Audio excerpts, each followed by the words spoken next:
Hey guys, welcome back to my channel. This is Akanksha. I hope आप लोग अपने घर में बहुत ही मस्त होंगे, बहुत ही बढ़िया होंगे। मैं भी काफ़ी अच्छी हूँ। Welcome you all to my new video. मेरे हिसाब से जितना मैंने समझा है, जितना मैंने जाना है इस्लाम को, इस्लाम पूरा का पूरा लड़कों को फोकस करते हुए लड़कियों के लिए बिल्कुल ही फेवरेबल नहीं है, क्योंकि सारी चीज़ें जो है उन्होंने लड़कों के हक में बनाई हुई हैं। लड़कियाँ घर पे बैठे, औरतें घर पे बैठे, आदमी बाहर जाके 4 जगह 10 जगह मुंह मारे, 10 और औरतों से शादी कर ले, बच्चे पैदा कर ले, अपनी बहनों से शादियाँ करे, अपने बच्चों से ही शादी, अपनी बेटियों से शादियां कर रहे हैं। तो मतलब कहीं मुझे नहीं पता कि किसी भगवान ने ऐसे रूल्स रेगुलेशंस बनाए हैं कि तुम 10-10 शादियां कर सकते हो, 10 जगह मुंह मार सकते हो, जबकि तुम्हारी अपनी खुद की बीवी घर बैठी हुई है। या फिर ये इंसान ही है जो इस तरीके के रूल्स बना के और नाम दे रहे हैं उसको अल्लाह का और इस्लाम का कि हमारे कुरान में ये चीज़ लिखी है। बहुत सारे लोग हैं जो इस नॉलेज पे सवाल उठाते हैं और बहुत सारे ऐसे समझदार लोग हैं जो उस चीज़ को पढ़ के बैठे हैं और उसके लिए अपना ओपिनियन शेयर करते हैं, उसके लिए अपना लॉजिक शेयर करते हैं। लेकिन सामने से जो मौलाना है, जो बिल्कुल कट्टर है, उस चीज़ को मानने को ही तैयार नहीं है। वो एकदम से डिफेंसिव मोड में आ जाते हैं और एग्रेसिव हो जाते हैं दूसरे की बात सुन के। ये सिर्फ मैं हिंदुओं की बात नहीं करी, बहुत सारे हमारे ऐसे मुसलमान भाई बहन हैं जो अपने ही धर्म के खिलाफ आवाज़ उठा रहे हैं, बोल रहे हैं इस बारे में कि बेटा बेटी को जो है बराबर का हक मिलना चाहिए। ऐसा क्यों लिखा गया है तुम्हारे कुरान में, या ऐसा क्यों कह रहे हो तुम लोग मौलवी, क्यों ऐसे ऐसी बातें कर रहे हैं कि लड़कियों को इस तरीके से पछाड़ा जाएगा और लड़के जो है आगे बढ़ते रहेंगे। तो अगर कोई आवाज़ उठाता है अपने धर्म के लिए, अपने खुद के हक के लिए, तो उसको जो है बहुत ही बदतमीजी के साथ चुप करवा दिया जाता है।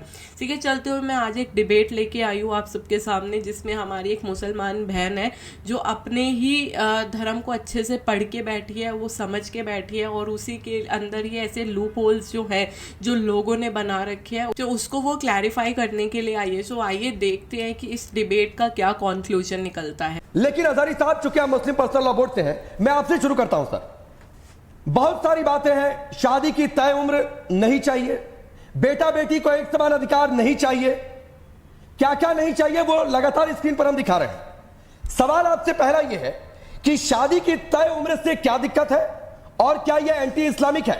अगर हां तो कैसे?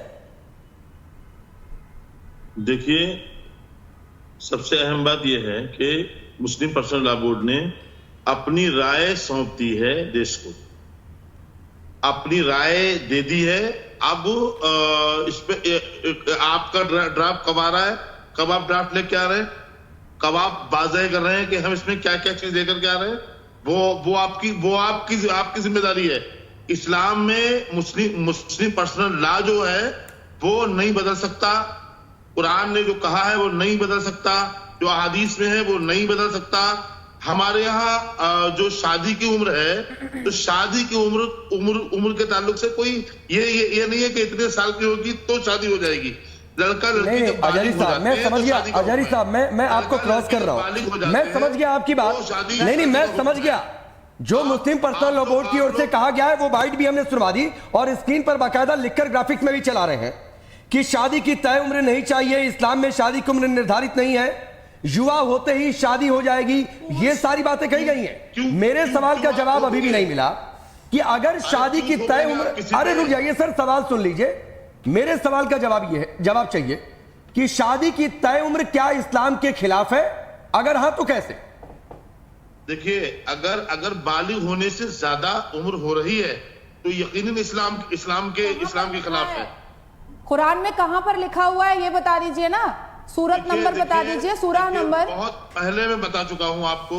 नहीं, मुझे नहीं पता चल रहा है। मैंने भी तो 30 पारा पढ़ा है ना, शरिया भी पढ़ा है, जिन्ना वाला 1937 का वो भी पढ़ा है। तो जरा सूरा नंबर बता दीजिए कि पीरियड्स के बाद लड़कियों की शादी कर देनी बहुत जरूरी है भाई, नहीं तो वो आवारा हो जाएंगे। जरा बता दीजिए, ये जो वर्ड लिखा हुआ है ये बताइए ना, कुरान में कहां पर है 30 पारे में?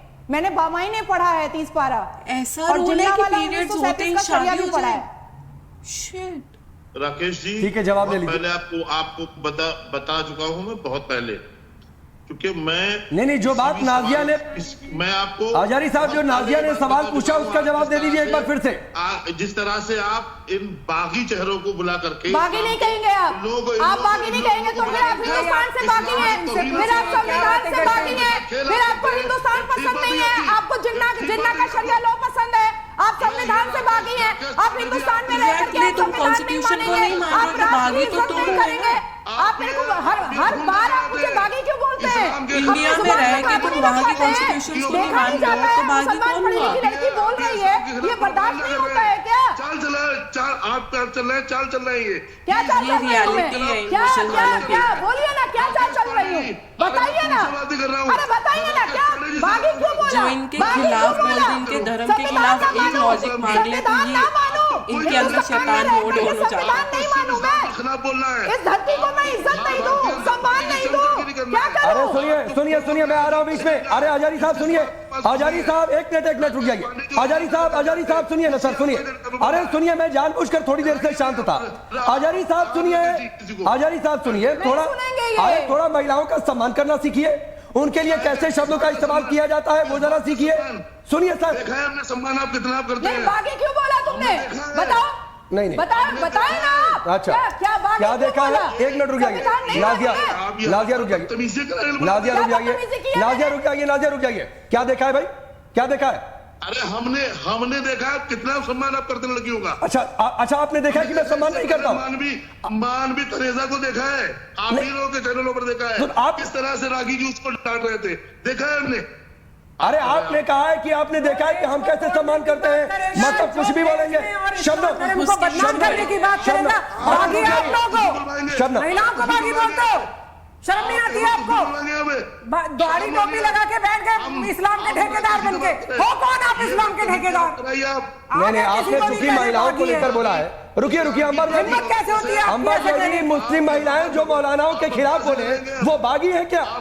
बागी है क्या? अगर अपने अधिकारों की बात करें तो बागी कहेंगे उन्हें? आजादी का देखिए राकेश, आपने बोला हम एक बहुत ही गंभीर मुद्दे पर चर्चा कर रहे हैं। रुक जाइए आजारी भाई रुक जाइए। के साथ हमें इस पर चर्चा करने की जरूरत है। यूनिफॉर्म सिविल कोड की जब बात आती है तो ये कोई धार्मिक मामला नहीं है और ना ही एक धार्मिक मुद्दा है। ये मुद्दा जुड़ा है जेंडर जस्टिस से, महिलाओं को इंसाफ से। हम भारत की बात करते हैं, भारत के संविधान अधिकारों की बात की जाती है और जितने भी लोग आज लॉ कमीशन के पास अपनी राय लेकर पहुंचे हैं और ये कहते हैं और ये जिद दिखाते हैं कि अगर इस तरह का कोई कानून लागू किया गया, कोई बदलाव किया गया तो हम उसको नहीं मानेंगे, ये अधिकार उनको संविधान ने दिया है। और वही अधिकार जो आर्टिकल 14 उनको ये अधिकार देता है कि वो अपने अधिकारों के बराबरी के अधिकार पाते हैं, तो वो अधिकार मुझे भी मिले हैं कॉन्स्टिट्यूशन से। लेकिन आज तक असल माने में भारत की मुस्लिम महिलाओं को समान अधिकार नहीं मिले हैं। क्यों?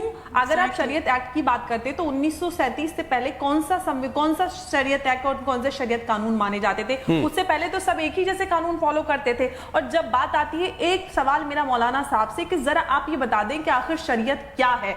शरीयत क्या ऐसी चीज है जिसमें बदलाव नहीं किया जा सकता? शरीयत वो कानून है जो कुरान और हदीस की रोशनी में इंसान की जरूरत के हिसाब से, समय के हिसाब से कानून बनाया जाता है ताकि लोगों में, महिला पुरुष में इंसाफ किया जा सके।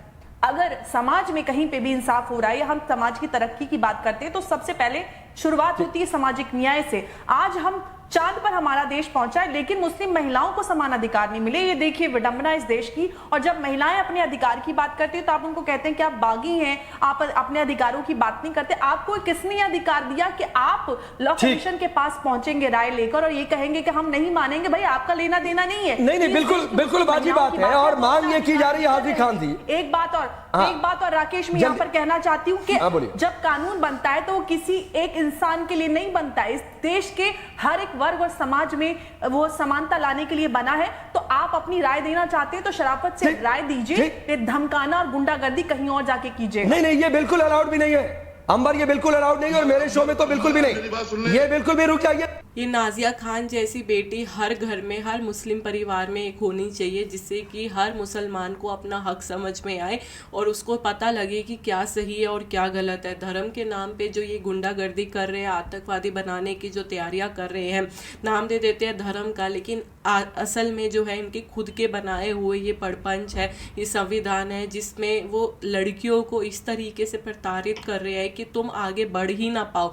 लड़कियों को ये पढ़ाना पसंद इसी वजह से नहीं करते ताकि इनकी लड़कियां पढ़ लिख के कहीं आगे ना बढ़ जाए और जो इनके पुरुष है वो पीछे ना रह जाए। अगर पुरुष पीछे रह जाएंगे तो वो कहीं 10 जगह पे मुंह नहीं मारने लायक रहेंगे। अगर लड़की आज खड़ी हो जाए अपने हक के लिए, अगर वो लड़ पड़े, तो किस पुरुष की हिम्मत है कि वो बाहर जाके दूसरे चक्कर चला ले और दूसरी बीवी को घर लेके आके बिठा दे। सो इसीलिए पढ़ना लिखना और समझदारी दिखाना बहुत ज़रूरी है। और अगर इन लोगों को इंडिया का कॉन्स्टिट्यूशन से कोई भी एतराज़ है तो इनको किसी ने क्या डंडा दिया हुआ है कि तुम इंडिया में रहो? तुम जाओ अपने खुद के मुस्लिम देश में जाके बसो जहाँ पे तुम्हारी तरह बाकी के लोग भी है, बाकी की पॉपुलेशन भी तुम्हारी तरह सोचती है। सो जब लाइक माइंडेड लोग एक साथ रहेंगे तो लड़ाई का कोई कारण ही नहीं बनेगा ना। तो तुम क्यों यहाँ इंडिया में बैठे हो, क्यों अपनी आवाज़ उठाते हो यहाँ पे बैठ के, क्यों लड़कियों को दबाने की कोशिश करते हो? और क्यों नहीं तुम इसी देश में रह के, इसी धरती पे रह के, इंडिया के देश में रह के तुम यहीं के कानूनों को मानने से मना करते हो और लड़कियों को तुम बागी बोलते हो? तुम्हें शर्म के मारे मर जाना चाहिए। तुम अपने आप को मौलाना कहते हो और मौलाना जो खुद बैठ के वहाँ पे मस्जिदों में बैठ के रमज़ान के टाइम पे छोटी छोटी बच्चियों का रेप करते हो तुम लोग, और तुम खुद को जो है मौलाना का नाम देते हो। ये तुम्हारा अल्लाह तुम्हें सिखाता है कि रमज़ान जहाँ पे तुम इतने पाक होते हैं दिन, जहाँ पे तुम भगवान की, तुम अपने अल्लाह की पूजा करते हो, अल्लाह के कहने अनुसार सारे दिनों के तुम रोज़ा रखते हो, भूखे रहते हो, प्यासे रहते हो, और उसके बाद तुम आके रेप करते हो लड़कियों के। तो ये सही है? ये कौन से तुम्हारे अल्लाह ने लिखा है अपनी किताब में कि तुम रेप कर सकते हो, तुम गलत काम कर सकते हो लड़कियों के? क्योंकि आदमियों के लिए तो हर चीज़ की छूट है। तो अगर कोई भी मुसलमान भारत के संविधान, भारत में बनाए गए रूल्स रेगुलेशन से खुश नहीं है तो वो कृपा करके इस देश को छोड़ के जा सकता है। हम आपके बहुत ही आभारी होंगे। और अगर आप नहीं जाना चाहते तो यहाँ रह के चुपचाप से, जिस तरीके से सरकार ने यहाँ पे नियम बनाए हैं, जो कॉन्स्टिट्यूशन बनाया है, हर तरीके के एज जेंडर को लेके जो भी इक्वालिटीज़ बनाई हैं, जो भी लॉज बनाए हैं, कृपा करके उन्हें फॉलो कीजिए। अपनी लड़कियों को पढ़ाइए, लड़कियों को ही नहीं सिर्फ लड़कों को भी पढ़ाइए, ताकि उन्हें भी समझ आए कि उनके लिए क्या सही है क्या गलत है, ताकि वो अपने घर की माँ बेटी और जो भी उनकी बीवियां हैं उनको इज्जत करना उनको आए, कैसी इज्जत करते हैं, और ना कि वो बाहर जाके भीख मांगे और आगे आने वाली अपनी जो नेक्स्ट जनरेशन है उनसे भी भीख मंगवाए। तो आप लोगों की कम्युनिटी में पढ़ाई लिखाई करना बहुत ही ज़्यादा ज़रूरी है। और अगर आप यहाँ पढ़ के, जो बच्चे पढ़ के बैठे हैं आपकी कम्युनिटी में, उनकी इज्जत करिए, उनकी बात को समझिए, वो कहना क्या चाहते हैं, उनके लॉजिक्स को सुनिए एटलीस्ट, ना कि सिर्फ अपोज करें। बेटी पढ़ाओ बेटी बचाओ। आज की वीडियो के लिए बस इतना ही। आई होप आपको वीडियो बहुत पसंद आई होगी। पसंद आई तो फटाफट से लाइक कर दीजिए, कमेंट करके मुझे बताइए आपको क्या अच्छा लगा, और सब्सक्राइब कीजिए मेरे चैनल को। मिलते हैं नेक्स्ट वीडियो में। Till then take care, bye bye. जय हिंद, जय भारत।